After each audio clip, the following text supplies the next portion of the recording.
Հայաստանի Հանրապետության Պաշտպանության նախարարությանը այս տարի լրացուցիչ կտրամադրվի 4,370,636 դրամ։ Համապատասխան որոշումն ընդունվել է Հայաստանի Հանրապետության կառավարության նիստի ժամանակ։ Միջոցներն ուղղվելու են տվյալ բնագավառում իրականացվող քաղաքականությանը, Հայաստանի Հանրապետության պաշտպանության, անվտանգության, տարածքային ամբողջականության եւ սահմանների անձեռնմխելիության ապահովման համար, ասված է որոշման հիմնավորման մեջ։ Պաշտպանության նախարարությունից վստահեցնում են, որ նախագծի ընդունումը Հայաստանի Հանրապետության 2025 թվականի պետական բյուջեի տարեկան եկամուտների եւ ծախսերի փոփոխությունների չի հանգեցնում։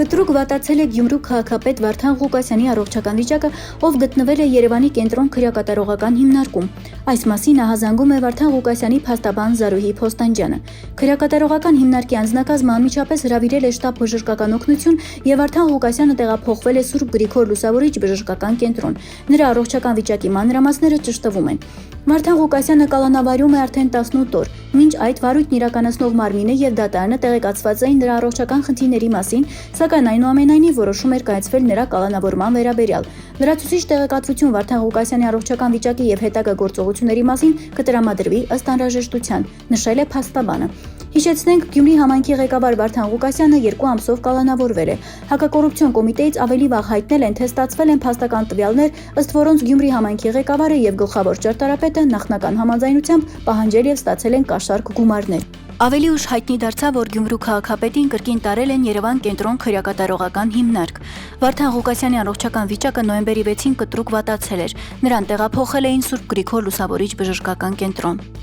Գյումրու ավականու կոմունիստական կուսակցության խմբակցության ղեկավար Լուսինե Անանյանն էլ հայտարարել է. Վարդան Ղուկասյանը պահվում է անթույլատրելի պայմաններում, որոնք լրջորեն սպառնում են նրա կյանքին։ Հաշվի առնելով, որ Վարդան Ղուկասյանի առողջական վիճակը վատթարացել է եւ առկա է կյանքի ու առողջության վտանգ, պահանջում եմ անմիջապես հրավիրել դատական հրատապ նիստ, ներկայացնել եւ ուսումնասիրել Վարդան Ղուկասյանի խցի պայմանները, պարտավորեցնել համապատասխան մարմիններին ապահովելու Ղուկասյանի համար մարդկային եւ առողջական նահանջներին համապատասխան պայմաններ, հայտարարել են Գյումրու ավականու կոմունիստական կուսակցությունից։ Թուրքիայի նախագահ Ռեջեփ Թայիփ Էրդողանը պաշտոնական այց կկատարի Ադրբեջան։ Էրդողանը Բաքվում կմասնակցի նոյեմբերի 8-ին կայանալիք այսպես կոչված հաղթանակի օրվա շքերթին։ Նշենք, որ թուրքական աղբյուրները Էրդողանի այցի վերաբերյալ դեռևս հայտարարություն չեն տարածել։ Ըստ ադրբեջանական աղբյուրների, Էրդողան այցի ընթացքում հանդիպում կունենա Ադրբեջանի նախագահ Իլհամ Ալիևի հետ, որի ընթացքում կողմերը կքննարկեն թուրք-ադրբեջանական հարաբերություններին եւ տարածաշրջանային հարցերին վերաբերող թեմաներ։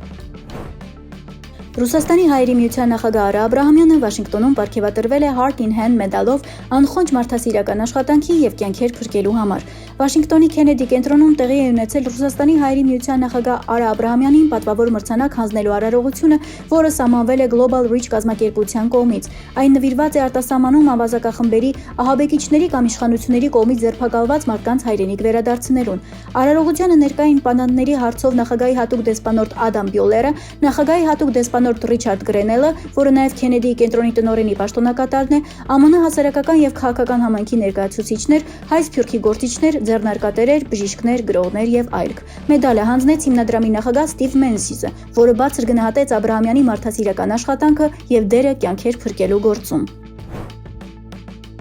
Իշխանություն լրատվականի տեղեկություններով ֆազմականուն հայտնի քրեական հեղինակություն Սերգեյ Գրիգորյանի եղբայրը Գրիգոր Գրիգորյանը Ֆրանսիայում պատահաբար հանդիպել է ֆազի սպանությունը կատարող անձին եւ ծեծի ենթարկել։ Դեպքը տեղի է ունեցել Լիոն քաղաքի հայտնի ռեստորաններից մեկի զուգարանում։ Ֆազի սպանության մեջ մեղադրվող անձը դեպքից անմիջապես հետո լքել էր Հայաստանը եւ այժմ փաստորեն հանգիստ ապրում է Ֆրանսիայում։ Քննչական կոմիտեից իշխանություն լրատվականին հայտնել են, որ քրեական վարույթի շրջանակում մեկ անձ գտնվում է հետախուզման մեջ։ Նախաքննությունը շարունակվում է եւ այս պահին այլ մանրամասներ հայտնել չեն կարող։ Փաստորեն սա հերթական դեպքն է, երբ զոհի հարազատներն են փորձում հաշվեհարդար տեսնել Հայաստանի իրավապահ համակարգի անգործության ֆոնին։ Ֆրանսիան լինելով Հայաստանի հետ բարեկամական հարաբերությունների մեջ առնվազն պարտավոր էր ապահովել հետախուզվողի հայտնաբերումն ու կալանավորումը, մինչդեռ նա փաստորեն շարունակում է ազատ շրջել օրինապահ երկիր Ֆրանսիայում։ Սա անպատժելիության հերթական դրսևորումն է, երբ արդարության բացակայության պայմաններում զոհվածների հարազատներին դրդում են վրեժխնդրության։ Հիշեցնենք, որ Ֆազի սպանության գործով մեղադրյալի կարգավիճակ ունեն գործող իշխանությունների հետ տարբեր օղակներով կապված Ռուստամ Ստեփանյանը, որը հայտնի է Չաղ Ռուստամ անունով, եւ Աշոտ Գյուրեղյանը։